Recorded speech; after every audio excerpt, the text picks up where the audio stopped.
Hello, and welcome back to another exciting episode of the Planning Pulse podcast. My name is Matt Harvison. I'm the principal practice lead for Workday Adaptive Planning at Active Cyber.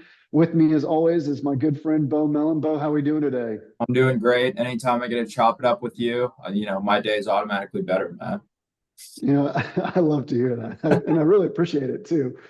We are really fired up for today's episode of the Planning Pulse podcast. Really, the reason for that is it's the first time ever we've decided to take one single topic and turn it into a mini series. So, a mini series inside of the larger Planning Pulse podcast series. And the reason for that is because there's a lot of detail, a lot of information, but a lot of value that a lot of our customers get out of this particular topic, which is matrix reports. Now, when I think of matrix reports, I always think of Keanu Reeves and sort of dodging bullets a little bit. And I'm going to put him on the spot. I actually gave Beau a little bit of homework to, make sure that he had an opportunity to go in and watch The Matrix, not all four of the movies, just one of them, before the episode today, so we could do a little bit of Matrix talk back and forth. So, Beau, don't let me down. Did you have an opportunity to watch any of the Matrix movies? Matt, if you ask our customers or our coworkers, I do what I'm told to do, but in this instance, I failed you. That's all right. I'll That's all right. watch him this weekend. I'll watch him this weekend. Well, hopefully that's the only bullet that you're gonna have to dodge here today is that tricky question from There me. you go. But red pill, blue pill, doesn't matter what you take. This matrix reports can kind of feel a little bit like a rabbit hole, but we are going to walk everyone through. So at the end of the day, at the end of this mini series, everyone's going to be feeling super confident, super capable of building out a matrix report inside of Workday Adaptive Planning. Now, when we think matrix reports, we're really talking about ad hoc reporting functionality. There's a lot of different reporting outputs inside of Workday Adaptive Planning, three primary reporting outputs. There's Office Connect, which is the Microsoft Office Suite add-in for Excel, PowerPoint, and Word. Really, really solid for our board reporting packages. If there's any type of report that you're having to run on a consistent basis and you just want to refresh, Office Connect is going to be a great option for you. If you've got board reporting packages inside of PowerPoint that you have to refresh with charts and graphs that are native to Excel or PowerPoint functionality, really great option for you. Active dashboard functionality allows all of our users sort of to go to one place in order to complete the planning process. All of our charts, our graphs, our dials are all going to update immediately whenever we save changes to any of our sheets.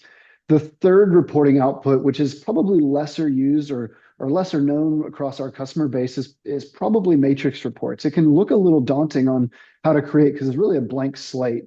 But we're going to talk through just how easy it is to spin those up over this series, starting with some of the drag and drop functionality that exists. Now, again, I know I mentioned ad hoc reporting capabilities, but matrix reports, really good if you ever get asked questions like, what's our headcount by location for the last 4 quarters? Or what is our salary benefit tax related calculations going to be looking like for the next 36 months if we go through with these hiring plans?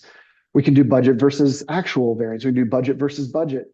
If we want to look at H1 versus H2, where we thought we were going to be when we land in terms of something like maybe quota or bookings, all completely possible inside of matrix reports. And our goal during this mini series is to show you how easy it is to build these, how easy it is to refresh them, and how easy it is to share them with other people in your organization. So without talking too much about what we're going to do, why don't we just go ahead and hop right into it? And Beau, maybe I'll just have you take the wheel and Do share with it. people listening today exactly how you can create, how you can maintain, how you can grow matrix reports inside of Adaptive. Yeah, let's do it. So now I'm sharing my screen and we're sitting inside of the back end, right? Matt talked about these reports being easy to build, drag and drop functionality, no coding, no scripting. By no means at all am I like a tech guru, right? Just I like to look at numbers and I want to be able to analyze those numbers. And this allows me to not have to be super technically proficient and to be able to spin these up, right? So right now we're sitting inside the back end of a matrix report, right? We've got our rows, we've got our columns, and then over here on the far left side that I'm circling over here is our element pane. This allows us to bring in absolutely anything into our matrix report, whether we want to bring in GL data, modeled sheet data, cube sheet data, assumptions, exchange rates. Maybe we want to bring in dimensions, right? We can just go search for a specific SKU we want to bring in, right? Product A1. Maybe I want to bring in a specific customer. I can go search my customer list and quickly leverage that. The search feature is nice for that, right? So whenever we build these reports out, there's a couple of things that are mandatory on each report, right? We got to bring in our accounts. So we got to bring in something that houses and stores or calculates our data. We got to bring in our versions, right? We've done episodes on these in the past where we actually have our actuals or different iterations of our budget, or we want to have our rolling forecast. And then we also need to bring in time into these reports as well. So I'm going to slowly build this out. And if you guys want to kind of walk along and do it with me while you're watching the episode, I think it can be, a little great training exercise for some of y'all on the line as well. So I'm going to start slowly building this and then start walking through some of the other options as well. So to start, right, we know we need to bring in our accounts. Now, the for 90% of our customers, personnel expenses is their largest line item from the expenses side. So to do this today, we're going to bring in some data from our model sheet, our workforce planning sheet. We're going to go ahead and we're going to bring in headcount and then salary associated with it. So to do this right, I drag and drop headcount. I drag and drop salary into my rows. There you go. Now, what's the next element we need? We know we want to do it for a specific iteration of our forecast, right? Our working budget is where we're going to be looking at this data. So now I drag and drop my working budget. Now, last element, what did we say was mandatory was time. To do this, we're going to look at this every single quarter throughout FY 2024. I just go ahead and I highlight my quarters. I drag and I drop them into my report. There we go. That's all you need to do, right? We've got our accounts, we've got our time, and we've got our quarters. So a couple of other things, right, we want to hit on. If you guys see up here in the top left, we have our filters and we have our parameters. Filters allows us to pinpoint an entire report to a specific data intersection of our organization, whereas parameters allows us to pin it to a specific row or to a specific column if we're trying to attach certain versions or time elements to a specific intersection of data inside of our organization. Really easy to leverage these as well, completely drag and drop, right? So looking at this data across our organization is important. So I'm going to go ahead and bring in filters, my level structure as a filter and as a parameter. And I'm going to quickly right click on this and see, okay, I can now have the option as a parameter to take a look at across my entire organization. So a couple quick questions for you, Beau, as you're walking through this for those who are listening today. Yeah. Is it mandatory to have a filter or a parameter on a report? Would it have been possible to run the report without having a filter or parameter set up? Yeah, we don't need to have them, Matt. So it's something that you can go ahead and run that report without it. But if you want to be able to start filtering or getting more granular across your organization, great. But if you're just trying to do something for the entire company and you want to send it out to people pretty quickly, right, you can go ahead and spin one up without leveraging those. Okay. And I noticed whenever you drag level from your filter to your parameter, it looks like is that two like light switches or plugs? What does that mean? Yeah, this means that's what the parameter is connected to my filter here. So we can see that our level is attached to my filter. And now we can go ahead and kind of do a drop down. When I run my report here in a second, you'll be able to see, where this is what we can pivot our report on, essentially. That's what this is calling out. Okay. Great. So I'm going to go ahead and run this, Matt, and then we're going to go ahead and we're going to tweak it a little bit here in a minute. So to do so, I'm going to go ahead. When I run my report, now I just click the play button, right? We can send it out to Excel through the play button, a PDF. We can run it in a new window. But now here's my report, right? And since we brought the level structure as a parameter, I have the ability to open this up. So I want to look at specific data intersections, right? I can multi-filter, or maybe I just want to go ahead and look at the United States. Go ahead and do that, apply, run report, data updates, right? Really, really nice feature there. Allows us to quickly do this. Now, one of my favorite things about our reporting backend here is everything's drillable, right? So where's this headcount data coming from, Matt? Well, if I go ahead and I click on that, it's going to open up our Cell Explorer. Oh, it's coming from my workforce planning sheet. Well, I want to be able to take a look at that.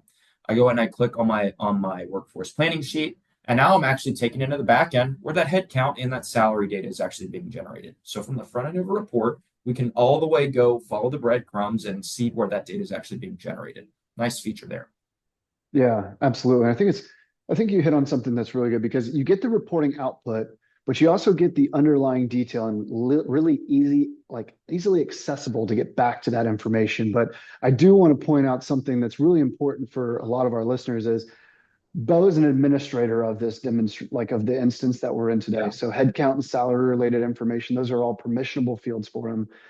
This is assuming that the user that's going to be running this report has access to those fields. Of course, you would not be able to see headcount, salary related detail, or drill into the details if you did not have that permission. But headcount and salary, just like Beau mentioned, all of our customers do it inside of Adaptive. So it's really relatable field for us to report on.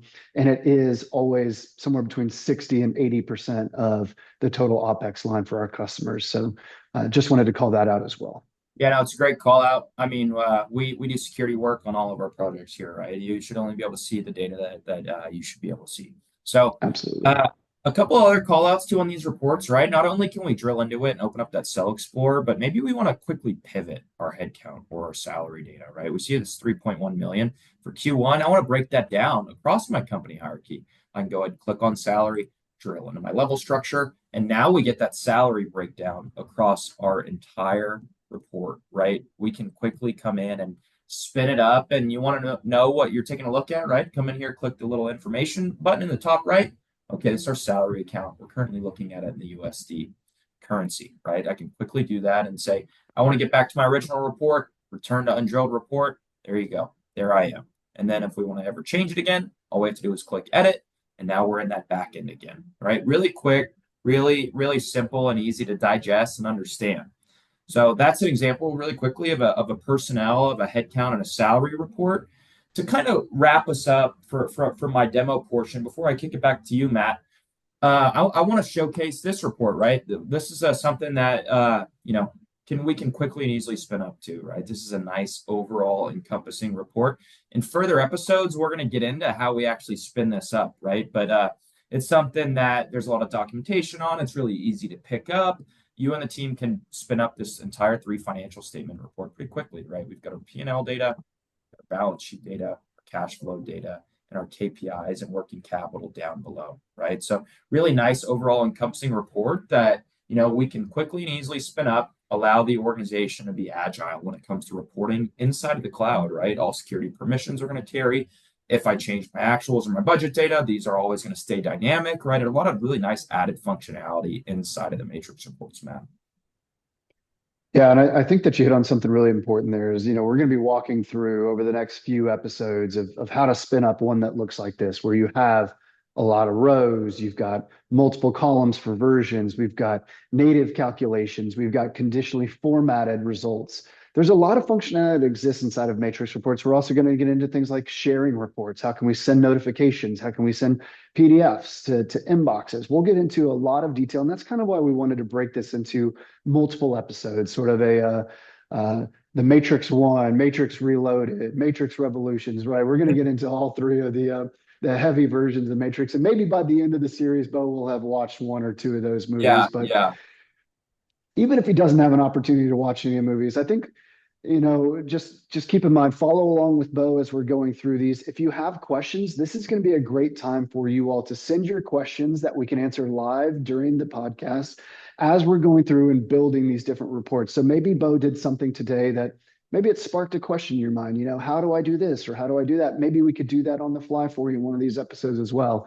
Send those questions to sales@activecyber.com. Beau and I get those emails. Then we'll go ahead and work that into our next episode. So, Beau, thank you so much for taking the time to demo. Take a little bit more time to watch some of the Matrix reports or Matrix movies before we get back into Matrix reports.